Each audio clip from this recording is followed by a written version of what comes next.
మొదటగా ఆయన రాజ్యమును నీతిని వెదకుట. ఈ వాక్యం మన జీవితంలోని ప్రాధాన్యతలను సరైన క్రమంలో ఉంచమనే దేవుని ఆహ్వానం. దేవునికి మొదటి స్థానం ఇవ్వండి, మిగతా ప్రతిదానికి తరువాత స్థానం ఇవ్వండి. మత్తయి సువార్త 6:33.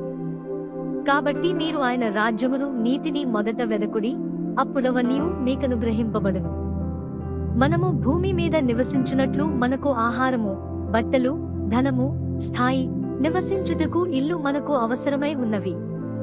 అయితే మనకు అవసరం ఉన్న కారణం చేత వాటి వెనక మనం పరిగెత్తకూడదని లేఖనము తెలియజేయుచున్నది.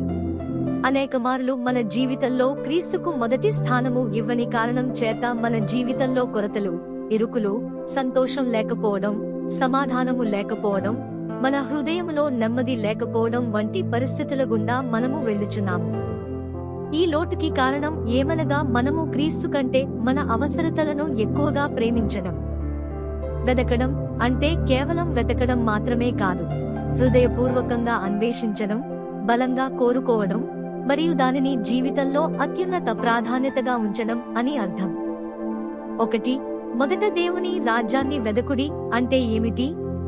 దేవుని రాజ్యాన్ని వెదకడం అంటే సమస్త విషయాల కంటే యేసుక్రీస్తును ఎక్కువగా ప్రేమించడం, దేవుని అధికారానికి మరియు ఆయన వాక్యానికి లోబడుతూ జీవించడం, జీవితంలోని ప్రతి అంశంలో దేవుని చిత్తమే నెరవేరాలని కోరుకోవడం, మన సమయం, ప్రతిభలు మరియు వనరులను దేవుని కార్యానికి వినియోగించడం, సువార్తను ప్రకటించి ఇతరులు క్రీస్తును తెలుసుకునేలా సహాయం చేయడం.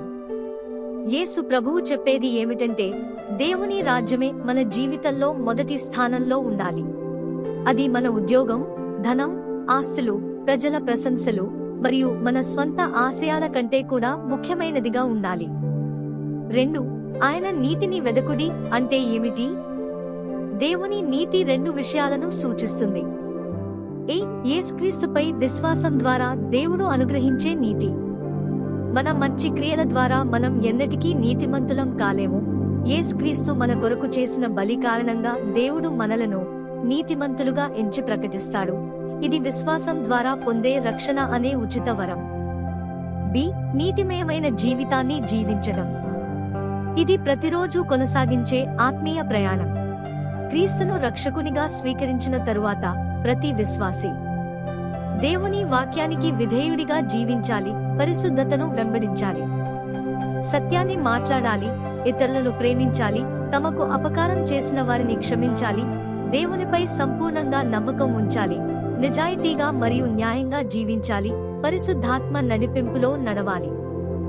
దేవుని నీతిని వెదకడం అంటే నిరంతరం ఈ విధంగా ప్రార్థించడం. ప్రభువా, నీకు ఇష్టమైన విధంగా జీవించుటకు నాకు సహాయం చేయము. 3. ఇవన్నీ మీకు అనుగ్రహింపబడును అంటే ఏమిటి? ఇవన్నీ అంటే జీవితానికి అవసరమైన విషయాలు. ఆహారం, వస్త్రం, దైనందిన అవసరాలు. యేసు ప్రభువు ఇక్కడ ధన సంపదను లేదా విలాసవంతమైన జీవితాన్ని వాగ్దానం చేయడం లేదు. ఆయన చెప్పేది ఏమిటంటే మన పరలోక తండ్రికి మన అవసరాలన్నీ తెలుసు.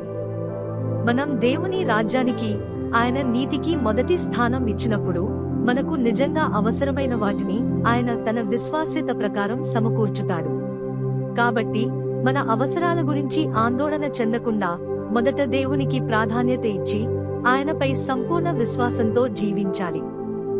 మనము క్రీస్తులో జన్మించిన పిమ్మట ఆయన కొరకే జీవించుచు ఆయనకే మొదటి ప్రాధాన్యతను ఇస్తూ ఆయన వాక్యమును ఘనపరచుచు ఉండిన ఎడల మనకు ఈ లోకములో ఏమీ కొదువ లేకుండా సమస్తమును మనకు అనుగ్రహించును. కీర్తనల గ్రంథము 34:10.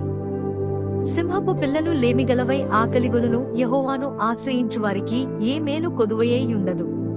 మనము పైన చెప్పిన వాక్యము ప్రకారంగా ప్రవర్తించిన ఎడల, ఆయనకు ప్రథమ స్థానమును ఇచ్చిన ఎడల ఆయన చెప్పిన మాటలు నెరవేర్చుటకు సమర్థుడు. హల్లెలూయా. ప్రభువైన యేసుక్రీస్తు మీ అందరినీ ఆశీర్వదించునుగాక.